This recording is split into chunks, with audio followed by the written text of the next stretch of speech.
Hi guys, welcome to another video on the Selenium topic. In this video, we'll be talking about cross-browser testing.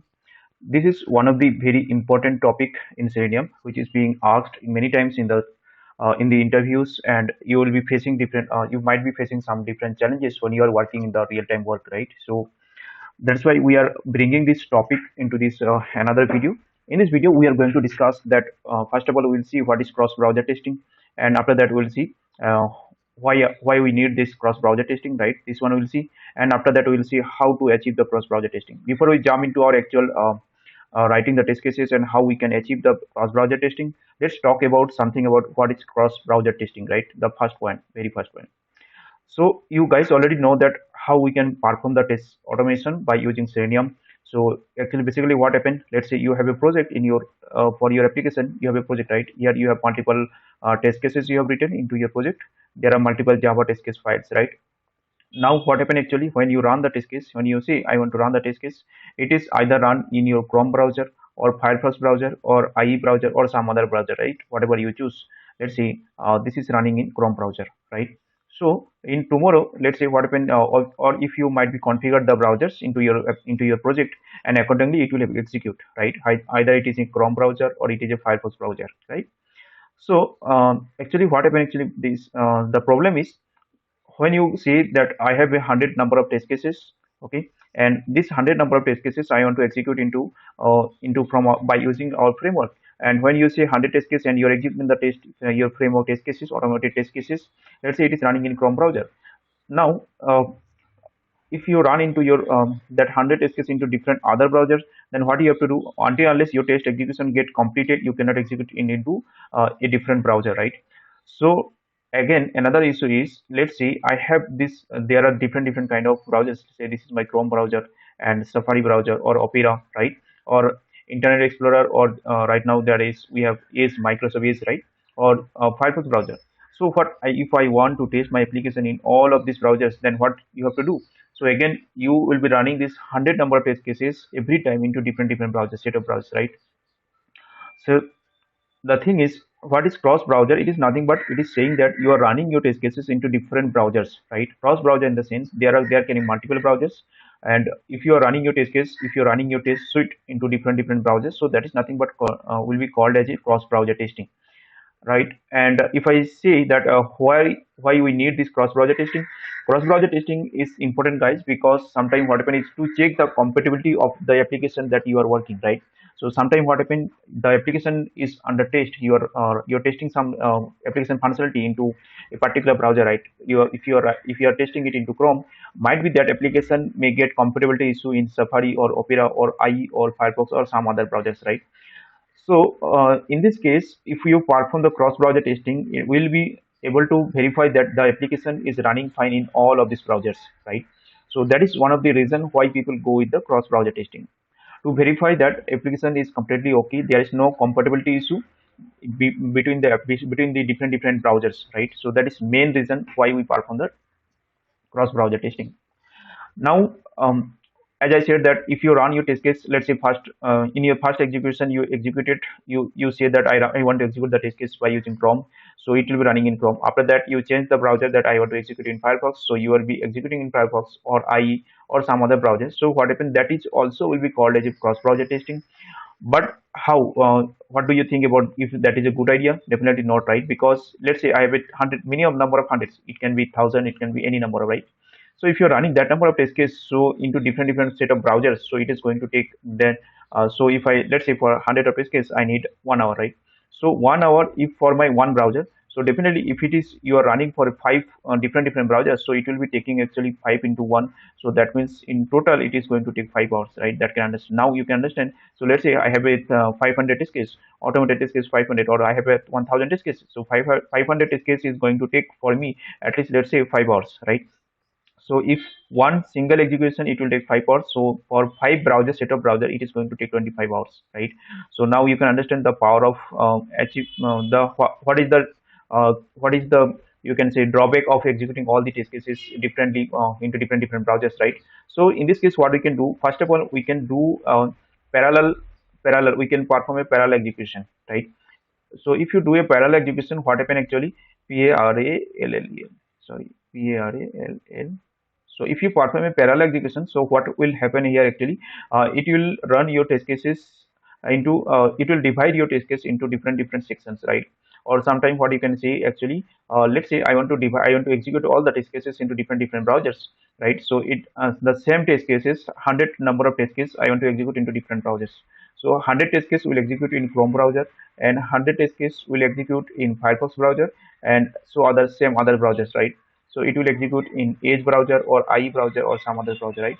So this, it will execute all the test cases. Firefox will execute all the test cases, and on Edge browser also will execute all the test cases. So that means here we are executing 100 number of test cases. This is also will execute 100 number of test cases, and this is also will execute 100 number of test cases, right?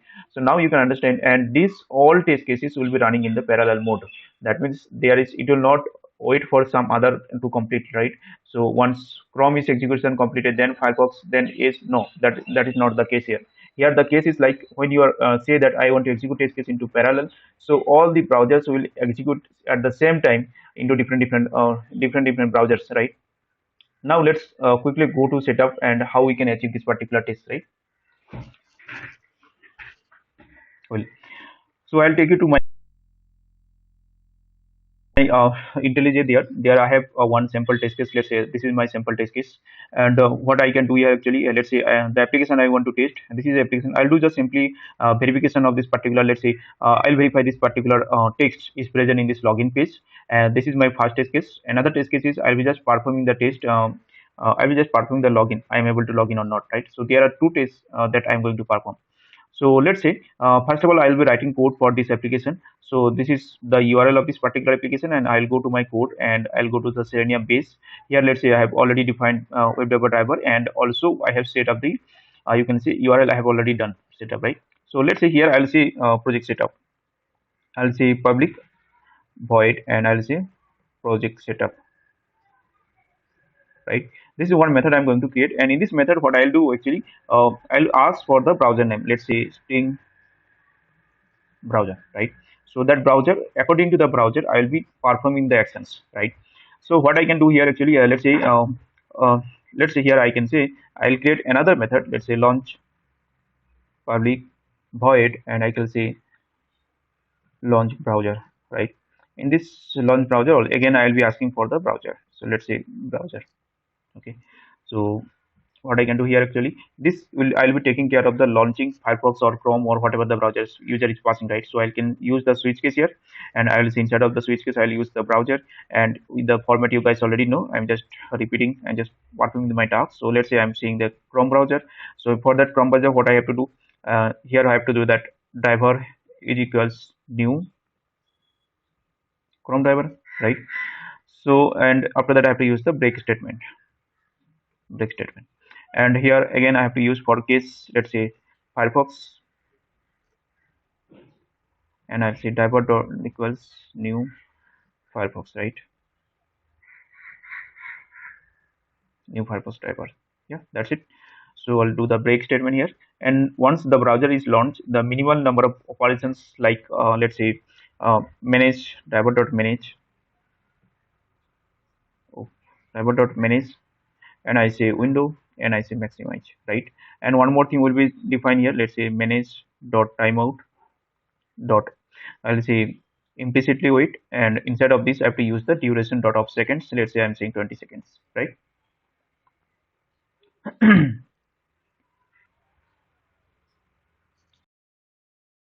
Okay, so this is something of what we are doing inside of this method. We are taking the browser name, according to the browser we'll be launching particular browser, right? And after that, what we are going to do here, we are going to actually doing the maximization of the browser, and we are setting the implicitly wait amount. That's it. Okay, now here we'll be calling this method what we have written. So I'll say launch browser. Inside of this I'll just pass the browser, right? And here let's print, we can say sys out print and say launching Chrome browser, right? And similar way we can give a print statement there in the Firefox. We can say launched, not launching, launched Chrome Firefox browser, right? Here also I'll be using to launched. Okay, so now it is done. So I have done Chrome browser launch, and also I have done with the Firefox browser. After that, what we can do, we can just navigate to the URL, right? So we can say driver.get, right? So I'll be passing the URL here. So this is my URL, and so once the browser is launched, we'll say that driver.get, right? Now go to the test case here. Let me take one before method. So inside of this before method, I can say, so I'll take a before method. So I'll say public void, let's say setup, right? Inside of this, what I can do actually, let's say I want to call this particular this project setup method here, right? So what I can say, I have already extended that particular base class, so I can directly call. So I'll say project setup, right? Now this project setup method needs the browser name, right? So this browser name I have to pass. So how can we pass the browser name? For that reason, we use the parameter concept in testng.xml file, right? So I'll take you to the testng.xml. Here you can see this is my testng file, and in this testng file that you can see, I have just added my test case file. This is my class file where I have written my test cases, right? And here I can pass one parameter. You can see we can define the parameter in this way. I am providing the name of the particular parameter as a browser. It is a user defined name. You can provide any name that you want, right? But make sure you have to use the same name there in the calling method, and we are providing the Firefox, right? So similar way, what we can do actually, let's say this is for Firefox I have done. Again, let's say I want to execute for Chrome. So what you'll see, this is my Chrome, right? So this particular set of test case, will be executed in Firefox browser. Again, this particular set of test case will be executing in the Chrome browser, right? Now what happened actually, let's say I'm passing the parameter name as a browser, so that parameter I can use there inside my particular this setup, right? So what I can do actually, here we can see at that parameter. So you can see we got the option that parameters, right? So make sure that you're taking, there are three parameters, like parameter and parameters. Make sure you always pick the parameter that is showing from the testng, right? So I'll take these parameters, and instead of this I can say,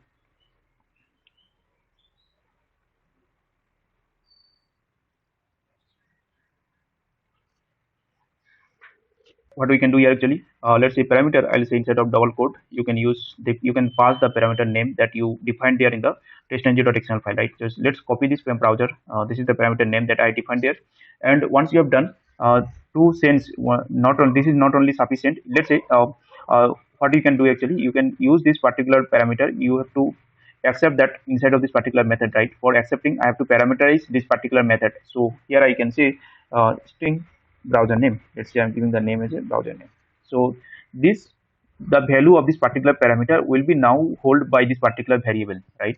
So this variable is now holding the value of this particular parameter. So we can now pass this. This is my browser name, and now you can pass the browser name here, right? So what happened actually, this particular parameter value will be coming from your testng.xml. The value is right now, let's say, Chrome, and when this set of test case will execute, so it will be taking this particular browser value as a Firefox. Got it? So let me change this name. Let's say demo Firefox test, and this will be, I'll be giving name as a Chrome test, right? So what happened actually, now another thing here, important thing guys, so let's say not only one parameter, we can have multiple parameters from the testng.xml files. So what you can do for that actually, you can add another parameter like that way. So if you add another parameter, key and values, so that parameter value, let's say I want to pass, so let's say I want to pass username, right? So let's say username I want to pass from the testng.xml. So for me, that for application, my username is admin, right? And in the same way, I can pass the password also. So we can just copy it and we can pass it from here. Let's say I'm saying this is my password, right? And password is also my admin or my case, right? So in this way, you can pass any number of parameters from your testng.xml file, and with this testng.xml file, the parameter you're passing from here, you have to accept those parameters there wherever it is required. If you're not going to accept that in the calling method, then you cannot use that. So let's say I need that parameters there in my login test, right? So I need the user ID and password. So these are the two parameters which I need for my login test. So what I can do here actually, I can add here parameters, and let's say here I can see.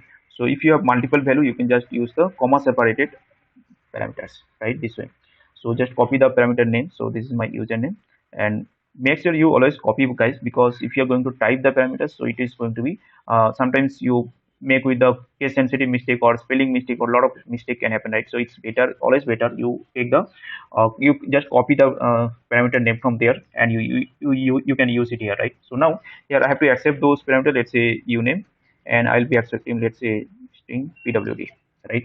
So inside of this uname, my username will get stored, and inside of the pwd parameters, this parameter value is going to be stored into this particular variable, right? Make sure you maintain the orders here. The way you are defining the parameters here, same way you have to use the parameters over here also, right? If you say the first one is password, then it is always will be storing the username. So definitely make sure that you are maintaining the sequence over here also. The way the sequence you are using here, same sequence you have to use here also, right? Now let's quickly move to the test cases. Let's say I'm going to execute, I'm going to first test case login page title. Let's say I'm going to my login page title, and there you can see this is my title. Let's say I want to verify this text, right?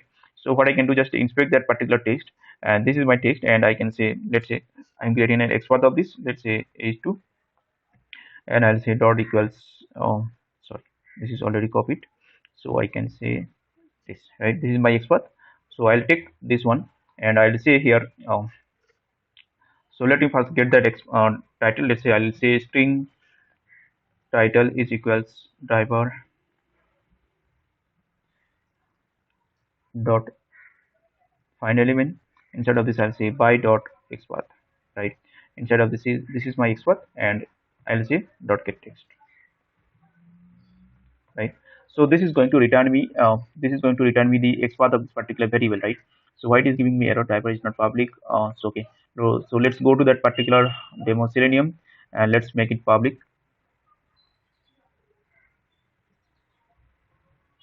Okay, now this should have go, yeah. So now what I can see, this is something going to return me the title of this particular field. So what I can do, I can verify, right? So I'll copy this particular text. This is the text that I'm going to verify. So here we can see in the expected, I can pass the text I want to verify, and this is my actual text, so I can pass it to my actual, right? So this is one test case that I'm going to verify. Another test case is, let's say I want to verify the login is happening correctly or not, right? So what I can do actually here, I can just write a small code. So I'll say dot find element. Inside of this, you have to say by dot, let's say id, and I'll go to there quickly, and I'll get the id of these fields. So let's see, for this my admin, I have username, I have id is equal to username, so I'll just use it here. And after that, I can say send keys, and inside of the send keys I need to pass the uname, right? Username that I'm getting, so this is the username that I'm going to pass over here. At the same in the same way, I can send the data for the, so I can see find element. Inside of this, let's say I say browser.id, right? And quickly go to there, this is my password field, so this is the id of this particular field, and you can see dot, right? And after that, I have to use the send keys. Instead of the send key, let's pass the parameter. So once we have done, we need to click on this particular field, right? Again, we'll see dot find element, we'll say by dot let's say id, and if I go to my page there, let's get that particular field. Oh, sorry. So what I can do, I can just inspect it, and I can see it has this id is equal to submit, right? So I can use that id, so submit, and I have to perform click operation, right? So that's it. And once done, I'll just verify text. Let's say I am done with this login, and I can verify that, okay, I can see this particular text, right? So this is what the testing I want to perform. So let's inspect it quickly. So this is my cell, you can see I can take this particular text, and I can write the export. So it is inside a p, so dot equals, and within quotation I can end up, right? So this is my export is going to be. So I'll say driver dot find element.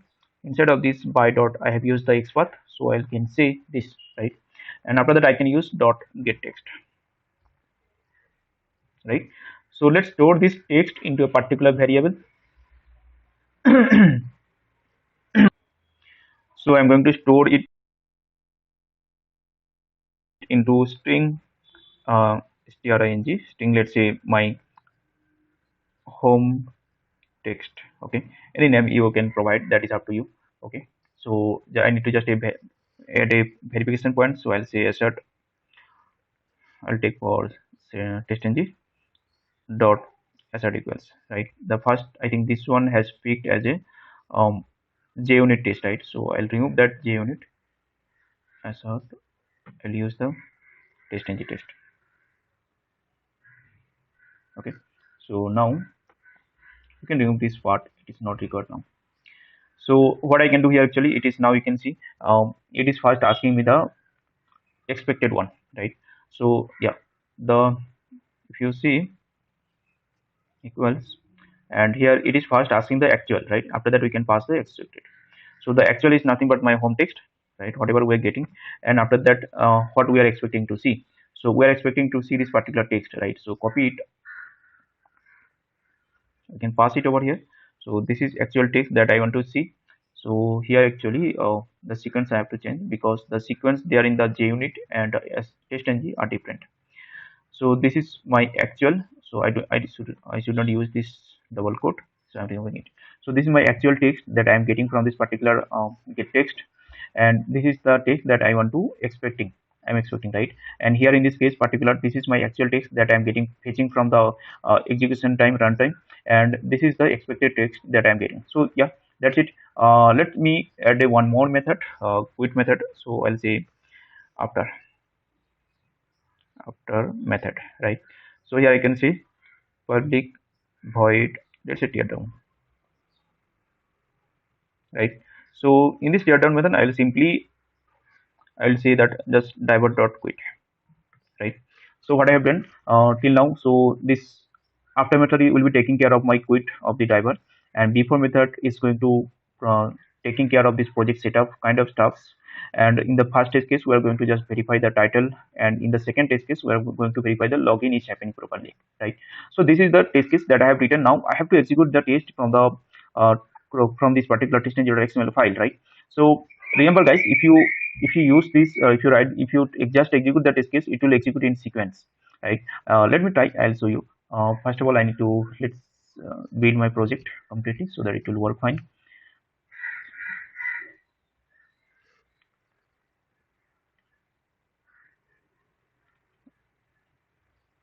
Okay, it's all done. So let me just right click on this particular testng.xml and run it. So let's see what I'm doing.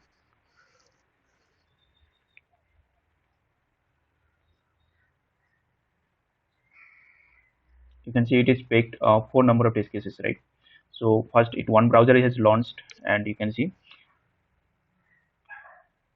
it has launched the Firefox browser, and it is doing the test case, right?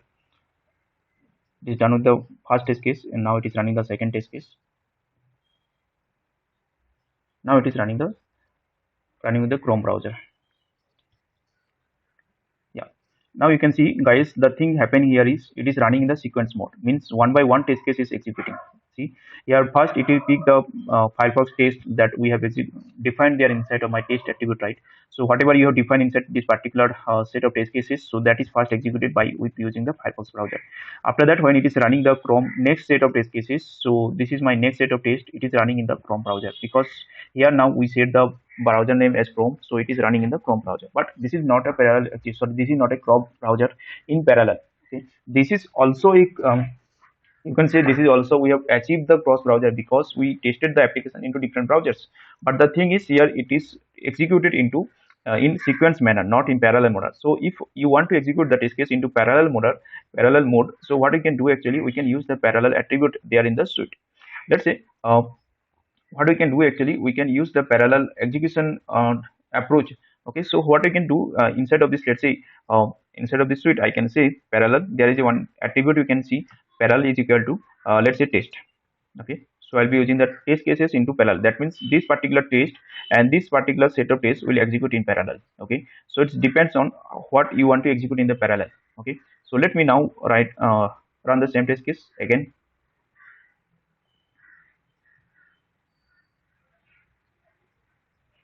See, I have Chrome browser has launched and Firefox also launched, right? You can see both the browsers are running in the parallel, right?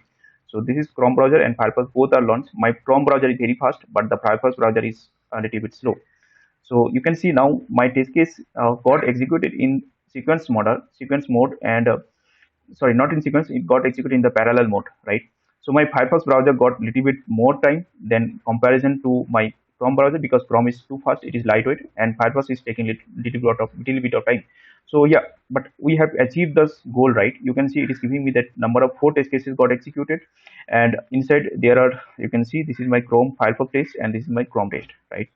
So yeah, guys, this is how we can achieve the parallel execution. If you are not able to follow this, let me execute it once more time. So you can see that. So let's execute. If you try this by yourself, if you're not able to perform, then let me know. Or you can try one more browser like Safari if you have, or if you have Edge or Internet Explorer, that you can explore. So you can see at the same time it is running into two different browsers. We have one Firefox browser and also Chrome browser, right? So let it get executed. Yeah, guys, and I think this is the example that how you can achieve the cross browser testing. So now you can understand the beauty of this Selenium, right? We can have the parallel execution. We can execute multiple test cases at the same time.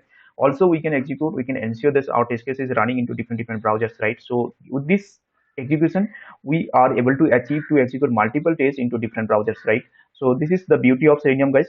So we are actually not doing this 100 of test cases into sequence mode, but we'll be achieving this 500 test cases into parallel mode, right? So it will be, we are actually performing doing this way. So all will be executing at the same time, and we are actually reducing the time. We are going to reduce the effort, right? So this is how parallel execution can be executed. And also it is not only parallel, also we are doing the cross browser testing, right? So this is all about cross browser testing, guys. Let me know if you have any questions or doubt. If you are not able to follow this guidelines, so just let me know. I'll try to help as far as possible. Okay, also one more thing is I'm going